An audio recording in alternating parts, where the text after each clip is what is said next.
नमस्कार, सुप्रभात। आप देख रहे हैं खबर एचपी और समय हो चला है हिमाचल की 25 बड़ी खबरों को जानने का। तो आइए एक नजर डालते हैं 25 बड़ी खबरों पर फटाफट अंदाज में। इससे पहले यदि आप वीडियो को लाइक नहीं किए तो लाइक कर दीजिए और चैनल को सब्सक्राइब कर लीजिए। अब बिजली के बिल से प्रदेश के किसानों को भी झटके दे रही है सरकार। नेता प्रतिपक्ष जयराम ठाकुर ने कहा कि व्यवस्था परिवर्तन वाली सुक्खू सरकार शुल्क की सरकार हो गई है और प्रदेशवासियों को लगातार किसी न किसी तरह के शुल्क के झटके दे रही है।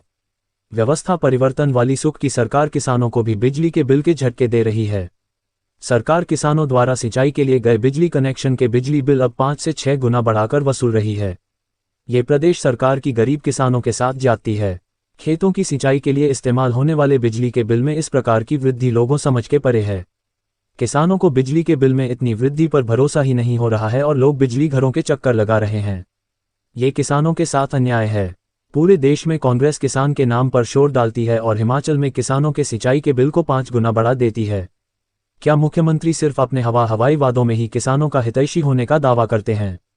पूरे देश में कांग्रेस किसान के नाम पर झूठ फैलाए और जहां अपनी सरकार है वहां के किसानों से सिंचाई के लिए इस्तेमाल होने वाली बिजली के दाम 5 गुना बढ़ा दे। किसानों के साथ सरकार की यह मनमानी नहीं चलेगी। नए शहरी निकायों को पानी की दरों प्रॉपर्टी टैक्स में छूट, 47,820 उपभोक्ता होंगे लाभान्वित।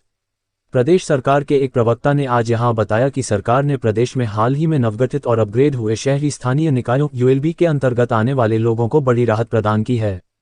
उन्होंने बताया कि इन क्षेत्रों में आगामी 3 वर्षों तक जल आपूर्ति की दरें ग्रामीण दरों पर ही लागू रहेंगी।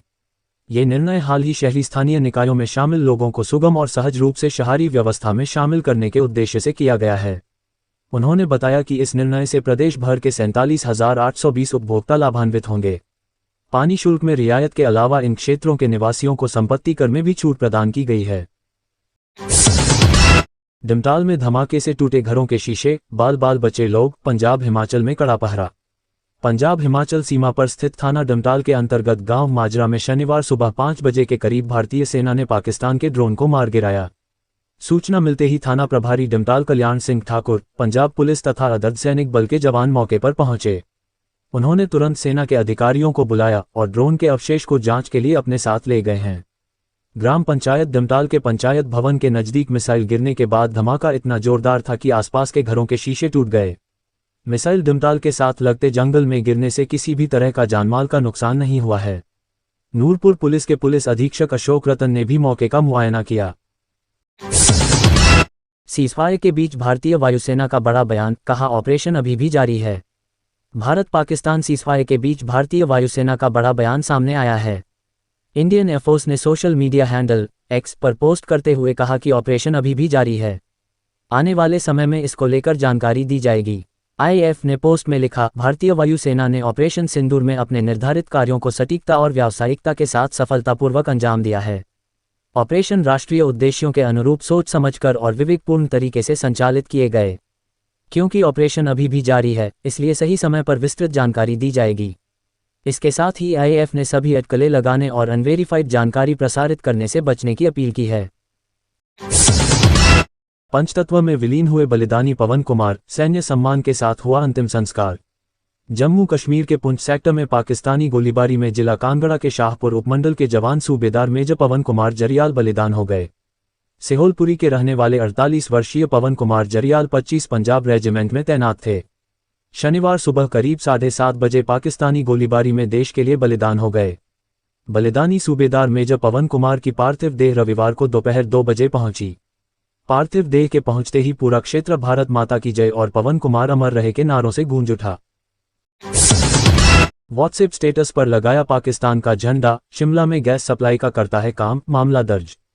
राजधानी शिमला में एक कश्मीरी को अपने व्हाट्सएप स्टेटस पर पाकिस्तान का झंडा लगाना महंगा पड़ गया है। पुलिस ने युवक के खिलाफ मुकदमा दर्ज कर लिया है और जांच की जा रही है। युवक की पहचान आदिल मगरे, अनंतनाग जम्मू कश्मीर के रहने वाले के रूप में हुई है।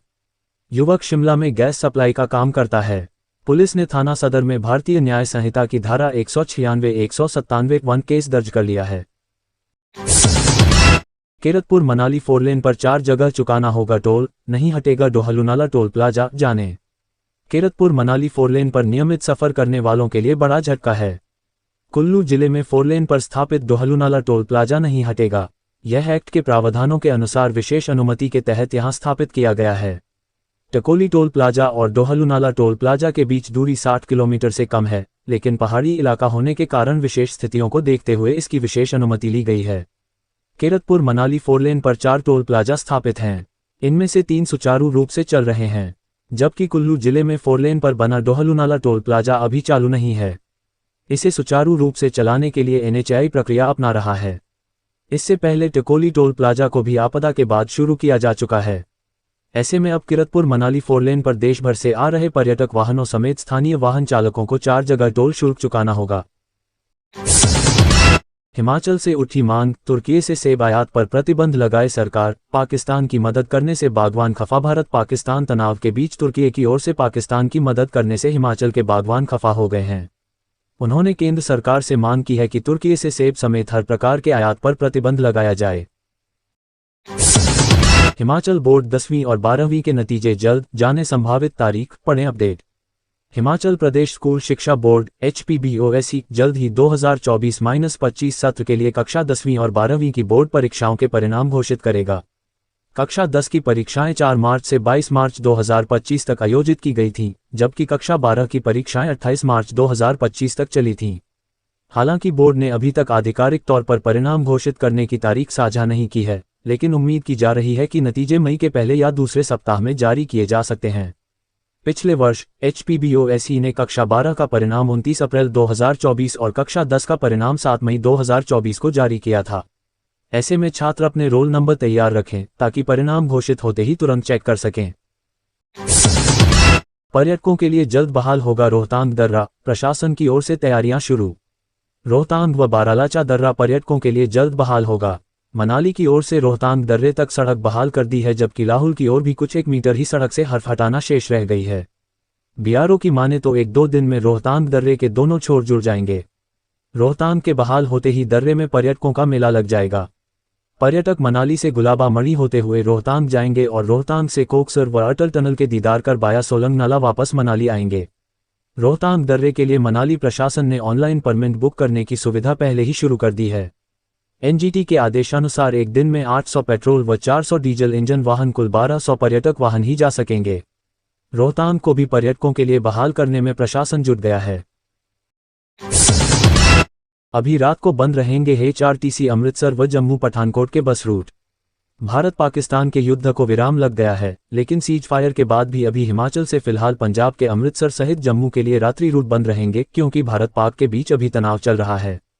वहीं इस तनाव के चलते हिमाचल से पंजाब, अमृतसर, जम्मू व पठानकोट जाने वाले यात्रियों की ऑक्यूपेंसी भी कम है। ऐसे में निगम प्रबंधन ने निर्णय लिया है कि जब तक पड़ोसी राज्य पंजाब और जम्मू कश्मीर में हालात सामान्य नहीं हो जाते, जब तक बसों के नाइट रूट बंद रहेंगे। वहीं इन रूटों पर ऑक्यूपेंसी की समीक्षा की जाएगी और रूटों को चलाया जाएगा। प्रबंधन अधिकारियों का ये भी कहना है कि भारत पाक तनाव के चलते रात में यात्रियों की संख्या बहुत कम हो गई थी। हिमाचल में छुट्टी वाले दिन 19 अधिकारियों के तबादले, 5 को मिली नई पोस्टिंग, यहां देखें लिस्ट। हिमाचल प्रदेश सरकार ने शनिवार को अवकाश के दिन 19 HAS हिमाचल प्रशासनिक सेवा अधिकारियों के तबादले किए हैं।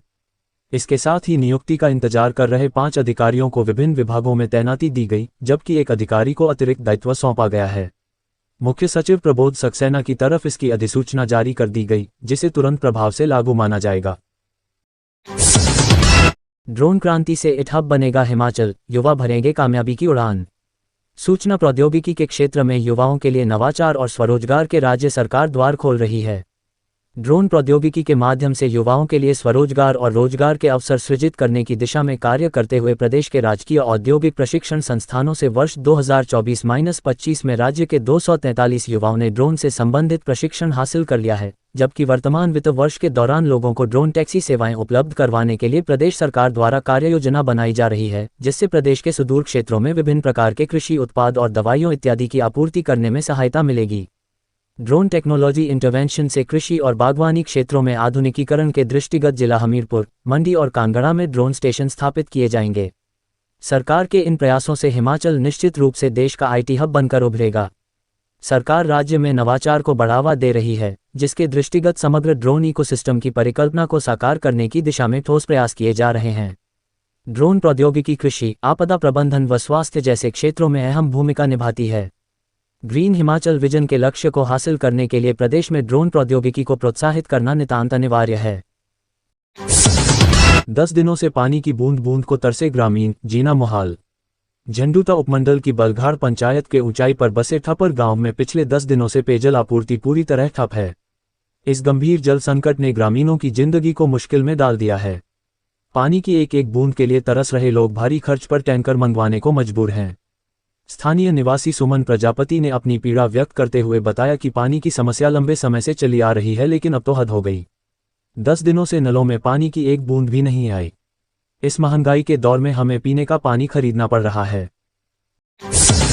6 विवि पर केस, सर्च वारंट जारी, सीबीआई ने कोर्ट में किया था आवेदन, जाने पूरा मामला। बहुचर्चित छात्रवृत्ति घोटाले में केंद्रीय अन्वेषण ब्यूरो सीबीआई ने हिमाचल, पंजाब और हरियाणा के 6 विश्वविद्यालयों के खिलाफ केस दर्ज किया है। सीबीआई ने इन विवि के खिलाफ सर्च वारंट के लिए शिमला के सत्र न्यायालय में 9 मई को आवेदन किया था। पाकिस्तान की खुली पोल, भारत के हमलों में तबाह हुए सैन्य अड्डों की सैटेलाइट तस्वीरें सामने आईं। पाकिस्तान अपने सैन्य प्रतिष्ठानों और एयरबेस पर भारत के सटीक हमला करने से इनकार करता रहा है, लेकिन सैटेलाइट से ली गई तस्वीरें सामने आने लगी हैं, जो उसके झूठे दावों की पोल खोल रही हैं। चीनी फर्म मिजाज विजन ने उपग्रह तस्वीरें हासिल की हैं, जिनमें पाकिस्तान के नूर खान एयरबेस पर हुए नुकसान को दिखाया गया है, जो उसका सबसे सैन्य अड्डा माना जाता है। उपग्रह से प्राप्त तस्वीरों में साइट पर क्षतिग्रस्त बुनियादी ढांचे और सहायक वाहनों को भी दिखाया गया है। रावलपिंडी में स्थित नूर खान एयरबेस पाकिस्तानी सेना के मुख्यालय के बहुत करीब है। भारतीय सेना के हवाई हमलों से पाकिस्तान को भारी नुकसान हुआ है। इससे पाकिस्तान की वायु रक्षा प्रणाली की खामियों और इस बड़े सैन्य प्रतिष्ठान की रक्षा करने में उसकी अक्षमता उजागर हुई। हिमाचल में बस किराया बढ़ाने पर फूटा जनता का गुस्सा, बोले आम आदमी पर और कितना बोझ डालेगी सरकार। हिमाचल प्रदेश सरकार द्वारा हाल ही में बसों के किराए में 15% की वृद्धि की है। सरकार के इस फैसले से आम जनता में नाराजगी देखी जा रही है। इस निर्णय के खिलाफ आम जनता खुलकर अपनी नाराजगी जाहिर कर रही है और सरकार से इस फैसले को वापस लेने की मांग कर रही है। आम लोगों का कहना है कि पहले से ही रसोई गैस, पेट्रोल, बिजली और खाने पीने की वस्तुओं के दाम लगातार बढ़ते जा रहे हैं। अब बसों का किराया बढ़ाकर सरकार ने आम आदमी की जेब पर और भार डाल दिया है। यात्री नंदलाल शर्मा ने कहा, हम रोजमर्रा के काम के लिए बसों पर निर्भर हैं। पहले ही खर्चे पूरे नहीं हो रहे, अब बसों का किराया बढ़ाकर सरकार हमें और संकट में डाल रही है। सरकार आम जनता पर बोझ डालने के बजाय खुद के अनावश्यक खर्चों में कटौती करे।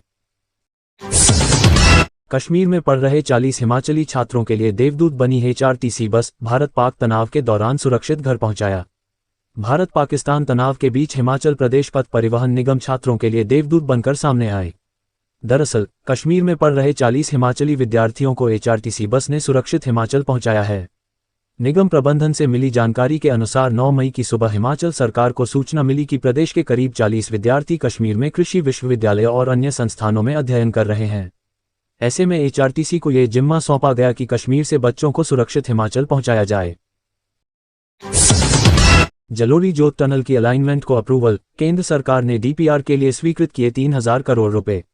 आनी उपमंडल को जिला मुख्यालय कुल्लू से जोड़ने वाले एनएच 305 सड़क मार्ग के मध्य 10,280 फुट की ऊंचाई पर स्थित जलोरी दर्रे के नीचे भूमिगत टनल निर्माण की अलाइनमेंट के लिए केंद्र सरकार की ओर से अप्रूवल मिल गई है और साथ ही इसकी डीपीआर के लिए केंद्र सरकार की ओर से 3000 करोड़ रुपए की राशि स्वीकृत हुई है। एनएच 305 को डबल लेने बनाने के लिए भी बजट स्वीकृति का इंतजार है। ये बात प्रदेश सरकार के लोक निर्माण व शहरी विकास मंत्री विक्रमादित्य सिंह ने शनिवार को आनी में संपन्न 4 दिवसीय जिला स्तरीय मेले के समापन पर बतौर मुख्यातिथि बोलते हुए कही। उन्होंने दुश्मन देश पाकिस्तान के साथ इन दिनों चल रहे तनाव को लेकर कहा कि जब देश की सुरक्षा की बात है तो हिमाचल प्रदेश भारत सरकार के साथ कंधे से कंधा मिलाकर खड़ा है। उन्होंने हमलों में मारे गए शहीदों को भी अपनी श्रद्धांजलि अर्पित की। उन्होंने कहा कि आनी वाह्य सिराज क्षेत्र की कठिन भौगोलिक परिस्थिति को मद्देनजर रखते हुए आनी में लोक निर्माण विभाग का अलग डिवीजन खोला जाएगा ताकि यहां समस्याएं जल्द हल हों। मंत्री विक्रमादित्य सिंह ने कहा कि आनी क्षेत्र के लिए ये खुशी की बात है कि पूरे प्रदेश भर में आनी की सर्वाधिक 60 नई सड़कों को स्वीकृति मिली है। पीएमजीएसवाई चरण 4 के तहत ज्यादा से ज्यादा सड़कें बनाई जाएंगी। प्रदेश में नए डीजीपी के लिए लॉबिंग तेज, 31 को सेवानिवृत्त हो जाएंगे अतुल वर्मा और संजीव रंजन ओझा। हिमाचल प्रदेश के डीजीपी अतुल वर्मा और जेल पुलिस के डीजी संजीव रंजन ओझा 31 मई को सेवानिवृत्त हो रहे हैं। ऐसे में हिमाचल प्रदेश पुलिस के नए डीजीपी के लिए लॉबिंग तेज हो गई है। डीजीपी डा. अतुल वर्मा 31 मई को रिटायर हो रहे हैं। इससे नए डीजीपी के लिए पुलिस अधिकारियों के नामों पर चर्चा शुरू हो गई है। इससे हिमाचल विजिलेंस के महानिदेशक एवं 1993 बैच के आईपीएस अधिकारी अशोक तिवारी के डीजीपी बनने की संभावनाएं ज्यादा है, क्योंकि इनसे सीनियर एवं 1990 बैच के श्याम भगत नेगी लंबे समय से केंद्रीय प्रतिनियुक्ति पर चल रहे हैं। वहीं 1988 बैच के तपन कुमार डेका भी सेंटर में डेपुटेशन पर हैं। बीते साल रिटायर हुए डेका को 30 जून 2025 तक की एक्सटेंशन मिली हुई है।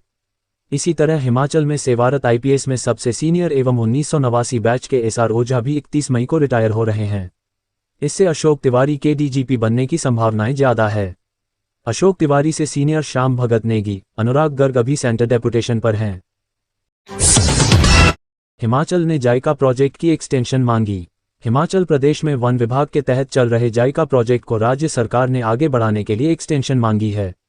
इस परियोजना में जिस गति से काम किया जा रहा है, उससे उम्मीद है कि आने वाले समय में जायका इंडिया इसे एक्सटेंड कर दे। अगर ऐसा होता है तो प्रदेश के 72 वन रेंजों में और अधिक काम होगा और वानिकी के क्षेत्र में तेजी से हिमाचल बढ़ सकेगा। इस परियोजना से प्रदेश को काफी ज्यादा मदद मिली है। बताया जाता है कि जायका इंडिया की टीम यहां आई थी और कई दिनों तक इस टीम ने प्रोजेक्ट की समीक्षा की। इसका मूल्यांकन किया गया है, जिसके बाद जायका इंडिया तय करेगा कि प्रोजेक्ट आगे बढ़ाना है या फिर नहीं। वैसे प्रदेश सरकार की ओर से वन विभाग के मुखिया समीर रस्तोगी ने जायका इंडिया से प्रोजेक्ट को एक्सटेंशन देने की मांग की है। जायका इंडिया ने हिमाचल को वर्ष 2017-18 में जायका प्रोजेक्ट दिया था, जो कि 10 साल की अवधि का था। पाकिस्तान के हर वार पर सेना का प्रहार, नेता प्रतिपक्ष जयराम ठाकुर बोले, दुश्मनों को मिल रहा करारा जवाब। नेता प्रतिपक्ष जयराम ठाकुर ने हिमाचल के लाल सूबेदार मेजर पवन कुमार जरयाल के निधन पर गहरा शोक प्रकट करते हुए अपनी श्रद्धांजलि अर्पित की है। उन्होंने परिवार के प्रति अपनी संवेदना व्यक्त करते हुए कहा कि सूबेदार मेजर पवन कुमार की अदम्य वीरता और सर्वोच्च बलिदान की गाथा हमेशा गाई जाएगी। हिमाचल समेत संपूर्ण राष्ट्र को उन पर गर्व है। अमर बलिदानी सूबेदार मेजर पवन कुमार के पिता भी सेना में अपनी सेवाएं दे चुके हैं। जयराम ठाकुर ने उनके पिता गरजोत सिंह से भी बात की। उन्होंने कहा कि उन्हें खुशी है कि उनका बेटा देश के काम आया। जयराम ठाकुर ने कहा कि पाकिस्तान द्वारा ये लड़ाई हम पर थोपी गई है। हमारे बेकसूर लोगों को मारने का जो पाप पाकिस्तान ने किया है, उसकी उन्हें सजा मिल रही है। पाकिस्तान अब पूरी दुनिया में बेनकाब हो गया है। ऑपरेशन सिंदूर में पाकिस्तान के 100 किलोमीटर अंदर हमला करके पाकिस्तान के टॉप आतंकियों को भारत ने ढेर कर दिया है। इस ऑपरेशन में मारे गए सभी आतंकी और उनके कमांडर मानवता के दुश्मन हैं। भारत के हजारों लोगों की हत्या के दोषी हैं। नेता प्रतिपक्ष ने कहा कि देश के लोगों को हमारी सेना पर पूरा भरोसा है, हमारे नेतृत्व पर पूरा भरोसा है। पाकिस्तान हमारा बाल भी बांका नहीं कर सकता है। भारत अब पाकिस्तान के प्रमुख सुरक्षा प्रतिष्ठानों को तबाह कर चुका है। उनके कई एयरबेस, एयर डिफेंस सिस्टम को बर्बाद कर चुका है। भारत की सेना भारत के सुरक्षा की गारंटी है। बिजली उत्पादन बढ़ा, 15 मई से दूसरे राज्यों को भी सप्लाई, विभाग ने पूरी की ऑनलाइन टेंडर प्रक्रिया। पहाड़ों में बर्फ पिघलने से हिमाचल प्रदेश में बिजली उत्पादन बढ़ना शुरू हो गया है। 15 मई से दूसरे राज्यों को भी बिजली सप्लाई शुरू की जाएगी। ऊर्जा विभाग ने इस बाबत ऑनलाइन टेंडर प्रक्रिया पूरी कर दी है। टेंडर अवार्ड करने को लेकर मंथन चल रहा है। पड़ोसी राज्य पंजाब, हरियाणा, दिल्ली के अलावा झारखंड और अरुणाचल प्रदेश ने भी प्रदेश से बिजली सप्लाई लेने के लिए आवेदन किया है। दोस्तों, आज का वीडियो यही समाप्त हुआ। वीडियो पसंद आया तो लाइक कीजिए, चैनल को सब्सक्राइब कीजिए और साथ ही आप किस जिले से देख रहे हैं कमेंट जरूर करें।